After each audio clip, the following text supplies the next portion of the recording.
तो हेलो मेरे प्यारे भाई बहन, कैसे हैं आप सब। स्वागत है मेरे YouTube channel for easy class में। तो आज के इस क्लास में हम लोग डिस्कशन करेंगे यानी क्लास 12th का इंग्लिश, जिसमें हम लोग पोएट्री सेक्शन को आज के क्लास में डिस्कशन करने वाले हैं। तो पोएट्री सेक्शन में आज का चैप्टर नंबर पहला होने वाला है, जिसका नाम है sweetest love I do not go. हमारा पहला नंबर चैप्टर का नाम है sweetest love I do not go. तो चलिए जानते हैं आज की इस क्लास को डिस्कशन करने चलते हैं। तो लेट्स स्टार्ट। तो चलिए आज की इस वीडियो को स्टार्ट करते हैं। तो आज की इस वीडियो में हम लोग सबसे पहले चैप्टर के राइटर डिटेल को पूरा डीपली नॉलेज लेंगे, क्योंकि एग्जाम में जो क्वेश्चन आते हैं वो अधिकतर राइटर डिटेल से ही आते हैं। तो चलिए जानते हैं आज की इस क्लास में कि चैप्टर नंबर पहला है हमारा है sweetest love I do not go. उसके जो लेखक हैं यानी लिखने वाले वो कौन है।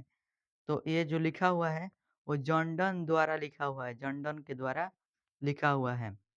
जो जॉन डन साहब थे ना, वो इस कविता की लिखे हुए थे। तो इनका पर्सनल डिटेल को हम लोग जानेंगे कि इनका बर्न कब हुआ था, यानी इनका जन्म कब हुआ था। तो इनका जन्म 1572 ईस्वी में यानी 1572 में हुआ था। अब इसकी हम लोग मृत्यु की बात करें यानी डेथ की बात करें इनकी, तो 1631 ईस्वी में इनकी मृत्यु हुई थी। अब हम लोग इनके पूरा डीपली नॉलेज जानेंगे कि आखिर इनके बारे में कौन-कौन से महत्वपूर्ण बिंदु हैं। तो चलिए जानते हैं, आज की इस क्लास को स्टार्ट करते हैं। तो ही का यहाँ पर मतलब हुआ ही वाज द पायनियर, यानी ही का यहाँ पर मतलब हुआ जॉन डन साहब। यहाँ पर ही का मतलब जॉन डन साहब के द्वारा यहाँ पर बताया जा रहा है। He was the pioneer of a new kind of lyrical and hysterical verse, यानी वह मेटाफिजिकल नामक एक नए प्रकार के गीतात्मक और व्यंग्यात्मक काव्य के अग्रदूत हैं। यहाँ पर एक क्वेश्चन यहाँ पर ऑब्जेक्टिव बनता है कि जॉन्डन साहब किस प्रकार के पोएट हैं। तो जॉन्डन साहब मेटाफिजिकल पोएट हैं। जॉन्डन साहब मेटाफिजिकल पोएट हैं। इनको मेटाफिजिकल पोएट के नाम से जाना जाता है। वॉज बोर्न इन लंदन, इनका जो जन्म हुआ था वो लंदन में हुआ था। जॉन्डन साहब का जन्म लंदन में हुआ था। Into a prosperous Roman Catholic family, into a prosperous यानी इनका जन्म लंदन में एक समृद्ध रोमन कैथोलिक परिवार में हुआ था। रोमन कैथोलिक परिवार में हुआ था। प्रोस्पेरस मतलब होता है समृद्ध। समृद्ध रोमन कैथोलिक परिवार में हुआ था। Family traders at a time when England was staunchly anti Catholic, उस टाइम जब इनका जन्म हुआ था तो वहाँ के जो रोमन कैथोलिक फैमिली से इनको बिलोंग करते हैं, तो उस समय इंग्लैंड जो था वह पूरी तरह से वह इंग्लैंड कैथोलिक विरोधी, यानी वहाँ का जो इंग्लैंड में जो लोग रहते थे वो एंटी कैथोलिक पाए जाते थे। तो उस समय जब इनका जन्म हुआ था तो वो व्यापारी थे, और जब वो इंग्लैंड कट्टर कैथोलिक विरोधी था तब इनका जन्म हुआ था। अब इनका हम लोग एक और डिटेल में जाने तो ही स्टडी लॉ एंड थियोलॉजी। वह यानी जॉन्डन साहब लॉ यानी कानून और थियोलॉजी के बारे में अध्ययन किए हैं। ही also participated in two novel expedition and became secretly to a powerful novel, यानी जॉन्डन साहब को यहाँ पर हम लोग हिंदी में लिख दिए हैं। उन्होंने कानून और धर्मशास्त्र का अध्ययन किया, यानी जॉन्डन साहब जो थे उन्होंने कानून और धर्मशास्त्र का अध्ययन किया। उन्होंने 2 नौसैनिक अभियानों में भी भाग लिया, यानी उन्होंने यहाँ पर लिखा हुआ है he participate in two naval expedition and became secretly. Secretly का मतलब यहाँ पर हुआ आपका शक्ति। नौसैनिक अभियानों में भी काम किया इन्होंने, यानी भाग लिया था। अब यहाँ पर एक आता है job he last when he brightly send to prison, यानी इनको जॉब को छोड़ना पड़ा और यह जेल भी चले गए। फॉर सेक्रेटली मैरिजिंग हिज पेट्रोनाइज, क्यों गए थे जेल? सीक्रेटली यानी चुपके से अपने जो सेक्रेटरी हैं, उनकी भतीजी से शादी कर लिए थे। बिना बताए उनकी भतीजी से शादी कर लिए थे, इसलिए इनको नौकरी छोड़ना पड़ा तथा इनको जेल भी जाना पड़ा। तो यहाँ पर हम लोग हिंदी में भी लिख दिए हैं, यह उनकी आखिरी नौकरी थी जब उन्हें संरक्षण की भतीजी से गुप्त रूप से विवाह करने के लिए कुछ समय के लिए जेल भेजा गया था। यानी टंडन साहब जेल भी गए थे, क्योंकि वह अपने संरक्षण यानी सेक्रेटरी की जो भतीजी थी ना, उसे चुपके से शादी यानी गुप्त रूप से विवाह करने के लिए उनको जेल भेजा गया था। अब यहाँ पर थर्ड पैराग्राफ है, इन 1615 यानी 1615 में एज द एज ऑफ 42 यानी उस समय जॉनडन साहब की उम्र 42 उम्र की थी।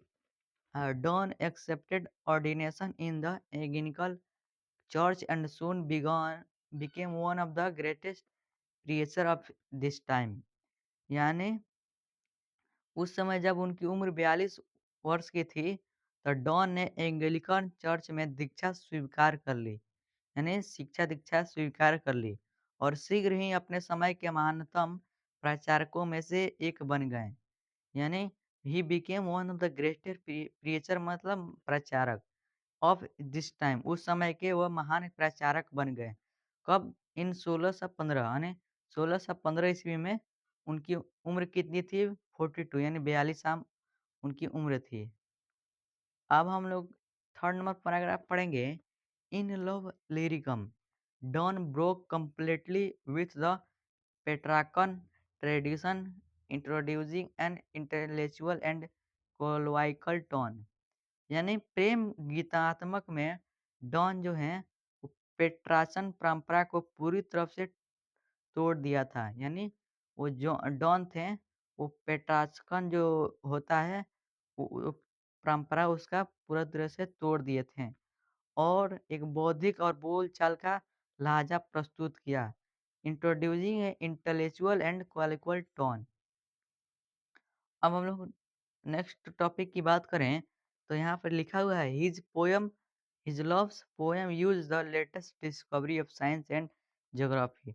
उनकी प्रेम कविताओं में विज्ञान और भूगोल की नवीनतम खोजे का उपयोग to hammer home a point and combined passion with verbal and intellectual teaching. यानी उनकी प्रेम कविताओं में विज्ञान और भूगोल की नवीनतम खोजों का उपयोग एक बात पर जोर देने के लिए किया गया तथा जुनून को मौखिक और बौद्धिक छेड़छाड़ के साथ जोड़ा गया। उनका जो जुनून था वो मौखिक और बौद्धिक छेड़छाड़ के साथ जोड़ा गया। अब यहाँ पर एक नेक्स्ट टॉपिक है, Donne is well known for his song and sonnets. यानी डॉन को अपने गीत यानी सॉन्ग मीन्स गीत और उनके सोनेट्स के नाम से वो जो अच्छे काम करते थे सॉन्ग में और सोनेट्स में, तो उसमें उनको बहुत ही अच्छे तरीके से जाना जाता था। स्टेरियस एंड इलेगीज एंड सरमन्स यानी व्यंग और शोक गीत और उपदेशों के लिए प्रसिद्ध हैं। अब यहाँ पर एक आता है, genuine poetic feeling horse metre strand and विजमिट image characterize all his poetic creation. यानी सच्ची काव्यात्मक भावना, कठोर मीटर, तनावपूर्ण और मनमौजी छवि उनकी सभी काव्य रचनाओं की विशेषता है। यानी उनकी काव्य जो रचनाओं में वो काव्यात्मक भावना होती थी, कठोर होती थी और तनावपूर्व और मनमौजी जैसी छवि उनकी काव्य में होती थी। तो यहाँ तक हम लोग चैप्टर डाइटर डिटेल को जान लिए। तो अब हम लोग कल के क्लास में इसके आगे के डिटेल को जानेंगे। तो अब यहाँ पर एक मोटिवेशन है, टुडे मोटिवेशन। आज का जो मोटिवेशन होने वाला है, ध्यान से सुनिएगा। जिंदगी को सफल बनाने के लिए जिंदगी को सफल बनाने के लिए बातों से नहीं रातों से लड़ना पड़ता है। यानी आपको जिंदगी को सफल बनाना है तो बातों से नहीं यानी बात कर कर नहीं, रातों से लड़ना पड़ेगा। यानी आपको मेहनत करनी पड़ेगी। तो इसलिए यहाँ पर आज का मोटिवेशन लिखा गया है, जिंदगी को सफल बनाने के लिए बातों से नहीं रातों से लड़ना पड़ता है। यानी रात में आपको मेहनत करनी पड़ेगी, वो भी कठिन परिश्रम करनी पड़ेगी, तभी आपको एक सफल इंसान को एक दर्जा मिलेगा। और आप एक सफल इंसान बनना चाहते हैं तो आपको जीवन में बहुत ही ज़्यादा परिश्रम करना पड़ेगा। तो दोस्तों मिलते हैं किसी और अन्य वीडियो में, तब तक के लिए जय हिंद, जय भारत।